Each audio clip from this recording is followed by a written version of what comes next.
andito kami nakapila sa orientation ng scholar ni Nani. Ginawa din namin ito last year. So, ito renew na kasi siya.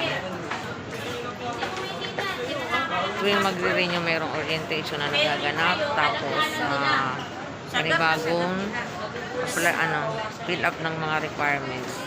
So, ang daming haba ng pila. Oh. Andun pa yung sa baba.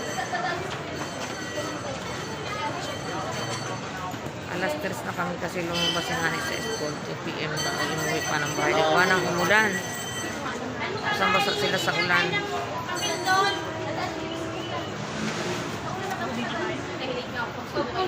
Yung City Hall. Pupunta ako dyan mamaya kasi dapat may appointment tayo kanina sana. Kaso ito ang nakamarang sa akin yung orientation nito. Hindi ko pa napupuntahan yung follow-up sa Meralco. Ayan pa po ang pila sa baba. Oh. Dito kami sa taas. Ayan. Pero kumikilos na ang pila.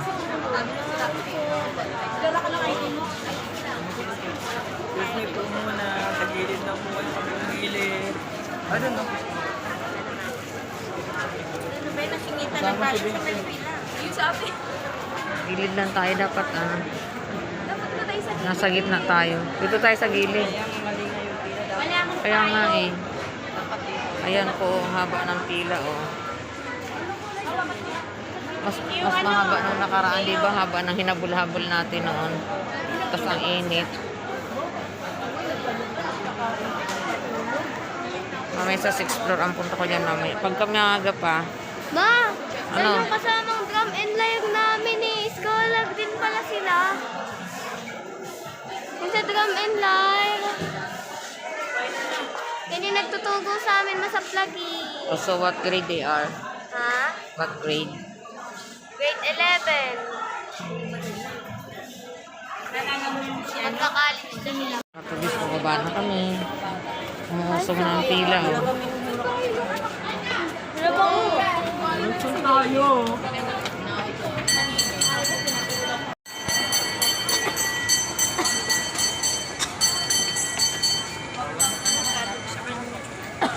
Katulad yan. Pipila ka ng pagkahaba-haba, tapos hindi ka makikinabang. Kumukha mo. Natutulog ka dun. Sarap na tulog mo tapos. Mayroon pang mag-edit, mayroon nag-aaway sa likod. Hi ka sa vlog ko. Hi. Daming tao? Oo nga eh. Ayan, no, malapit na kami. Mama, hindi ka. Hanap pala kita na. Pagkakuha dyan. Kasi nung araw hindi uso ang star margarine. Kaya ganito lang ang height ko. Yung sinasabi na small battery ball. Diba? Hanggang mga katubis. Sa loob, maingay na tayo na ito.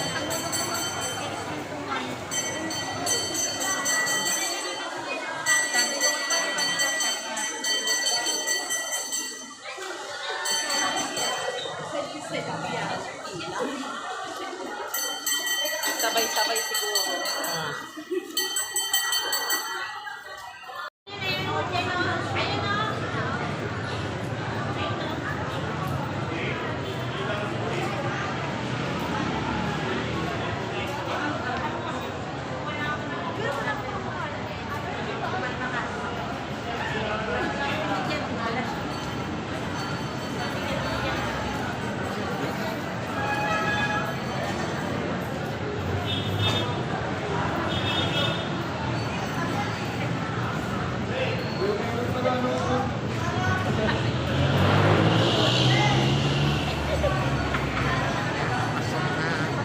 Yan! Malapit na tayo.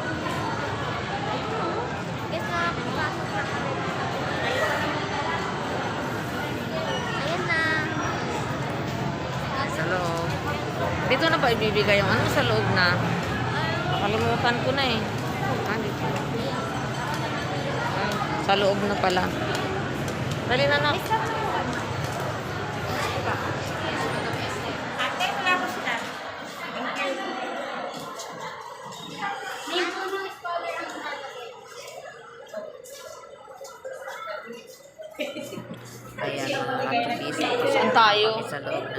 complex. Dami-dami tao. Dami ng tao mga kapibis. Nag-voice message po tayo kasi may tubig sa loob malakas. Ayun, daming scholar. Pang third batch na po yata. Ang dami nila sa pa. Sa malakas.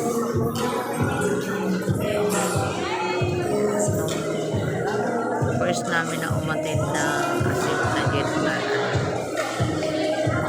assembly meeting. Lahat yan po yan yung nakasalayan. Mamaya ko yung kaya may tungkol mag-i-edit na naman tayo nito. Nakapila kami. Papasukan pa lang dati kasi tingnan pa yung mga tao.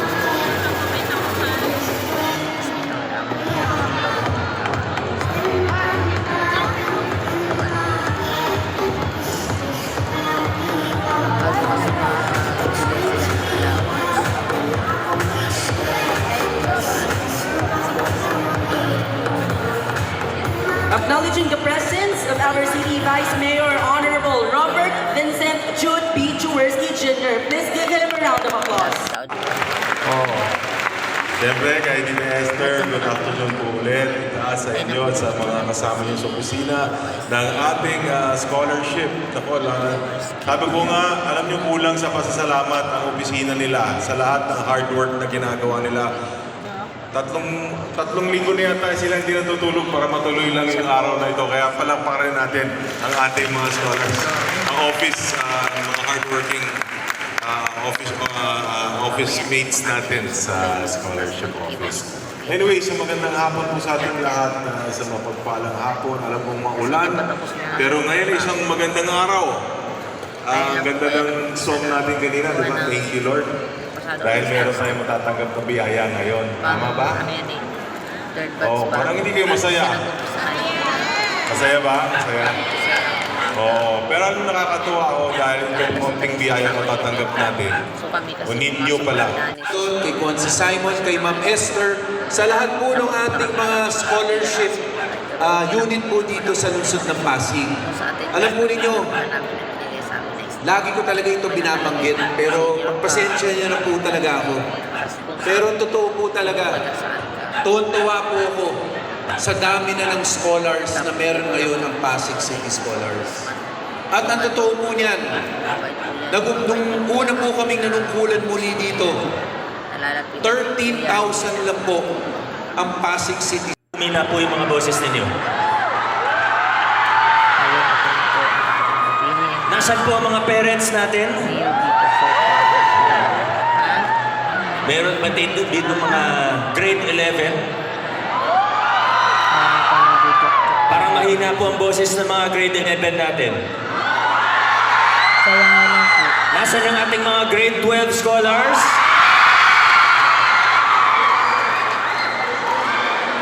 Excited na po ba kayo sa K-10 plus 2 na sinabi ni Kong Roman? Tapos na sila.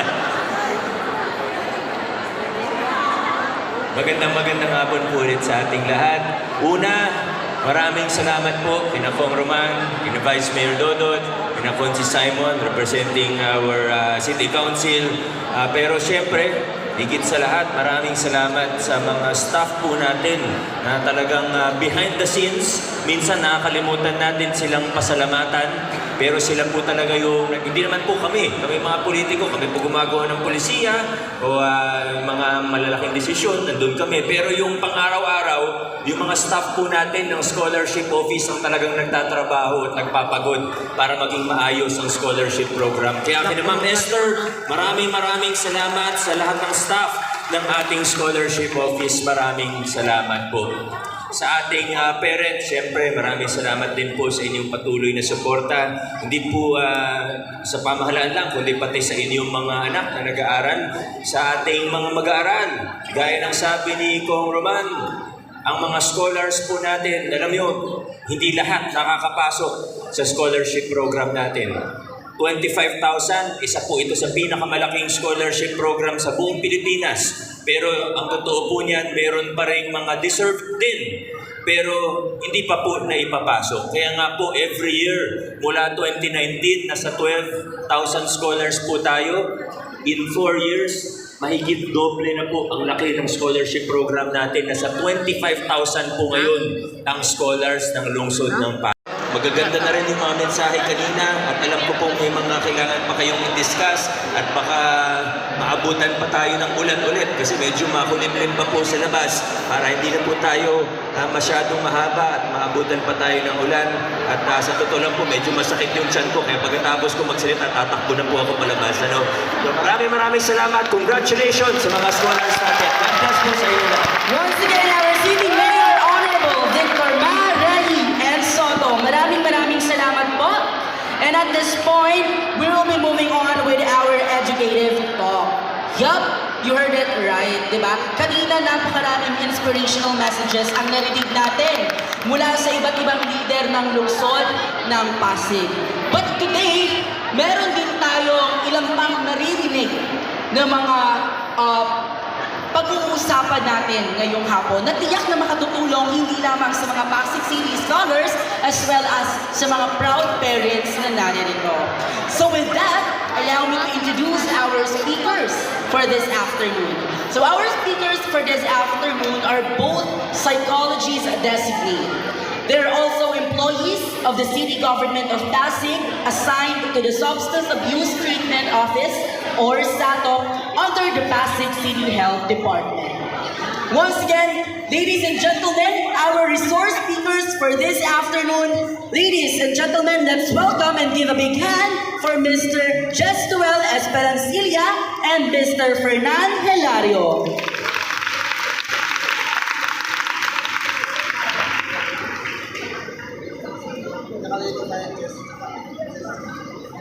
Magkaiba nagpapapicture ka. Mga katubis, pauwi na po kami tapos ng aming assembly meeting. Nabuti kami ng gabi na. Kasi sa haba ng pila, hindi ka agad nakapag-start ng meeting gawa na. Pinapasok pa lahat. Ayan, nandito tayo ngayon. Ay, harap ni KFC. Kasunod si Makta. Ayan, nabasa na. Grabe, ang daing tao. Pero imagine, 25,000 ang scholar ng Pasig.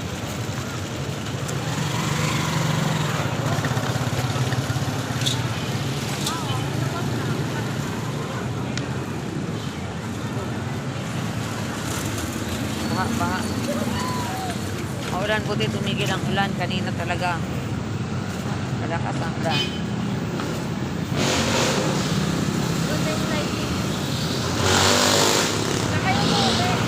Ay, dyan lang kami sa Bulante. Sa? Dyan lang sa Bulante doon. Sa Bulante lang? Ikaw? Tinatalo pa ako nagpayo. Ay, tayo. Subscribe ka pa. Yan, manood ka mamaya. Upload ako. Shout out po sa taga Nagpayong. Bagong friend, mga katubis.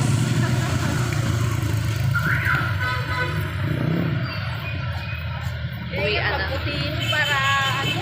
Kaya ang anak niya pala na, preschool pa lang hanggang ngayon, no? Scholar siya. Malaki nang tinatanggap niya. Para maging kapatid. So, wag ka lang maglalagay ng line of 7. Mataas naman siya eh. Kasi pagka naglagay ka ng line of 7, Oo, wala na, babagsak ka na doon. Kaya suksok ulo talaga siya.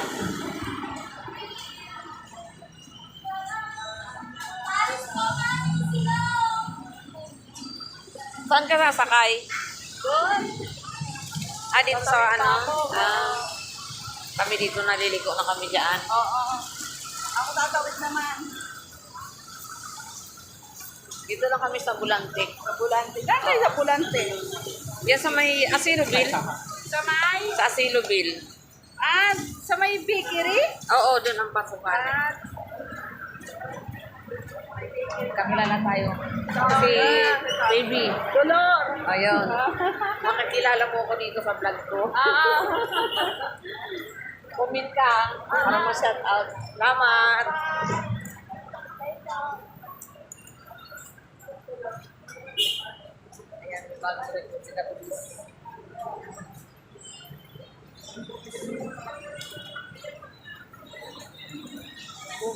Ay, gabi na.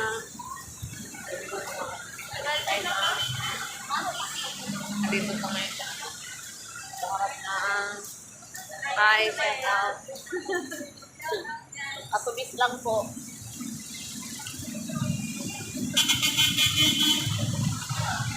Patente lang.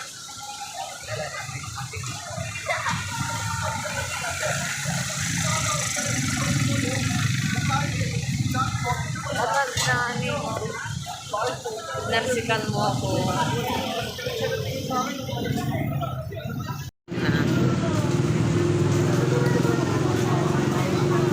Ano kayo mo? Okay. 24 parade. Parade namin. Ma, punta ka ha? Papalit. Ewan ko, pipiliin ako. Laban-laban yan kung sino maganda. Kaya dapat ayusin mo pa mo. Gagambot daw eh. Hindi kumimbot ka. Ma, ganito kayo matutsi. Kailangan habang naglalakad ka kami. Tapos, Oo. ilalapag mo yung flag, tapos kailangan hindi siya sayad. Tapos ipapaikot mo yun. Naalala mo si Taboy Oo. Oh, di ba? Ganun din siya, ma? Oo, nakikita mo yung ano niya, nag-majoris pala yun. Dala niya yung flag. Ma, Mm. sa iba, sa mga pinapanood kami, akala nila madali sila. Hindi sila. Tapos may mga hindi sila nasusunod. Na